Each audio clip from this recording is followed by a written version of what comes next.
kasih dalam nama Yesus. Firman Tuhan pada hari ini yaitu mengenai bentukan Tuhan. Bentukan Tuhan.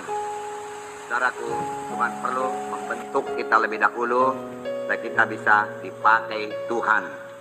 Tidak cukup hanya sudah bertobat, sudah menyerahkan diri saja, tetapi kita perlu dibentuk oleh Tuhan, saudara.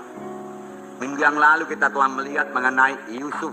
Yusuf dalam perjanjian lama. Yusuf anak Yakub. Tuhan mempunyai maksud yang luar biasa besarnya dalam hidup Yusuf. Dan Tuhan telah menyatakannya kepada Yusuf melalui mimpi. Yusuf pun mengerti bahwasanya mimpi itu dari Tuhan. Dan Yusuf pun tahu bahwasanya dia akan menjadi pemimpin yang besar, di mana orang-orang termasuk saudara-saudaranya menyembah kepadanya. 2 kali mimpi itu berlaku, saudaraku, untuk memastikan bahwasanya memang Tuhan betul-betul, memang Tuhan pasti menyampaikan maksudnya tersebut pada Yusuf. Tetapi apa yang kita lihat pada Yusuf justru kebalikannya. Yusuf mau dibunuh oleh saudara-saudaranya. Yusuf dicampakkan dalam sumur. Kemudian datang orang Ismail, dia juallah Yusuf kepada orang Ismail tersebut sebagai budak. Sungguh-sungguh kalau menurut perkiraan manusia sudah hilang harapan jadi pemimpin. Pada waktu itu kalau seorang budak tidak ada lagi masa depannya. Sampai anak cucunya tetap budak terus. Nah, kelihatannya saudaraku, yang jadi kepada Yusuf sangat bertentangan dengan mimpinya. Tetapi Tuhan kita Tuhan yang ajaib, Tuhan yang berkuasa, Tuhan yang tidak berubah dari zaman ke zaman. Apa yang difirmankan Tuhan pasti digenapi Tuhan. Apa yang dijanjikan Tuhan pasti digenapi Tuhan. Walau bagaimanapun besarnya gelombang ataupun keadaan-keadaan yang menghalangi maksud Tuhan tersebut jadi. Sepanjang kita setia, sepanjang kita percaya terus. Yusuf tidak pernah melepaskan visinya. Yusuf tidak pernah melepaskan mimpinya itu.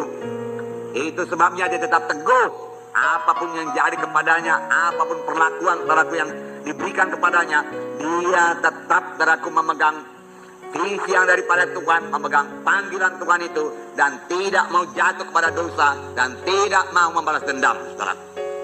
Saudara, kemudian Tuhan bermurah, Tuhan menyertai Yusuf. Kemudian Yusuf beroleh keluasan hati dari Potifar yang menjadi tuannya. Yusuf menjadi hambanya. Namun saudaraku, iblis saudaraku belum berhenti bekerja, saudaraku. Dia mau menjatuhkan Yusuf. Dia mau menghancurkan hidup Yusuf melalui istri Potifar yang menggoda Yusuf dari hari ke hari, dari hari ke hari, supaya Yusuf jatuh pada dosa hawa nafsu.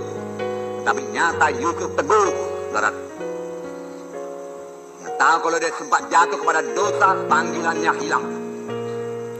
Dia tidak akan sampai kepada mimpi yang diberikan Tuhan kepadanya.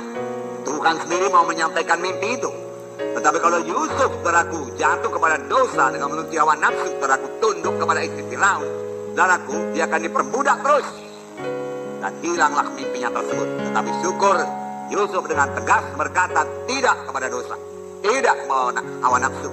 Aku mau sampai kepada panggilan Tuhan, dia katakan.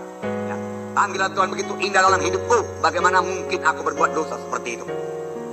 Aku mau sampai kepada panggilan Tuhan. Saya yakin semua kita setelah sudah dipanggil Tuhan, dan Tuhan mempunyai maksud yang begitu indah dalam hidup kita. Saudaraku, janganlah gagalkan panggilan Tuhan dari pihak kita. Kalau daripada pihak Tuhan, Tuhan pasti menyampaikan maksudnya. Daripada pihak kita, saudaraku, kita kurang menghargakan panggilan Tuhan. Sama sebagaimana Esau kurang menghargakan hak kesulungannya, dan dia jual hak kesulungannya itu dengan sepiring bubur. Dan kemudian dia menangis dengan sangat, saudaraku. Tetapi dia tetap diperhamba oleh Yakub. Dia telah menjual hak kesulungannya itu. Akhirnya dia menangis. Dengan apa dia jual? Murah sekali. Hanya sepiring bubur untuk memuaskan nafsu dagingnya, nafsu laparnya, saudaraku.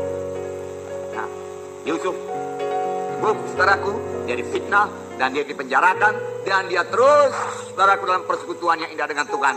Tidak mau menyimpan kepahitan, tidak mau membalas dendam, saudaraku. Dia tidak pernah menyalahkan Tuhan dan berkata, manalah Tuhan janjimu itu, keadaanku begini Tuhan. Dia tidak pernah. Bagaimana dengan kita, saudara? Ya, kalau kita belum sampai kepada panggilan Tuhan, Tuhan telah memberikan visi kepada kita atau pengertian kepada kita. Bahwasanya kita akan melayani, bawa Injil seluruh Indonesia ini, saudaraku. Atau mempunyai KKS, saudaraku, yang belah, berkemenangan. Tetapi itu belum jadi, padahal kita sudah berdoa, saudaraku. Apakah kita mundur, apakah kita bersungut-sungut, dan mulai mempersalahkan Tuhan. Tuhan, manakah janjimu? Demikiankah kita perbuat?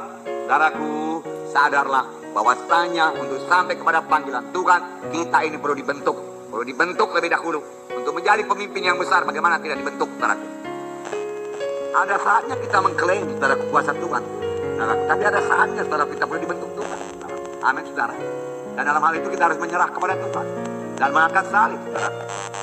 Saya katakan hari minggu yang lalu, mengangkat salib itu, saudaraku, tidak enak itu. Menyangkal diri tidak enak. Bukan kesenangan saya, kesenangan Tuhan. Kalau saya mau menyenangkan Tuhan, saya menyangkal kesenangan saya. Jadi bentukan itu sering tidak enak bagi tubuh ini, saudaraku. Tidak enak bagi tubuh ini. Tapi kalau saudara mau sampai kepada panggilan Tuhan, saudaraku, sangkalah tubuh ini, saudaraku. Senangkan Tuhan, saudaraku. Nah, perlu juga saya katakan, saudaraku, bahwasanya untuk dipakai Tuhan, untuk menjadi pelayan Tuhan, saudaraku, dia baca firman Tuhan, patuh kepada atasan, saudaraku. Saudara, tidak seorang pun bisa dipakai Tuhan dengan roh berontak. Tidak seorang pun dipakai Tuhan dengan roh kesombongan, yang merasa dirinya tahu segala sesuatu, saudaraku. Merasa dirinya hebat.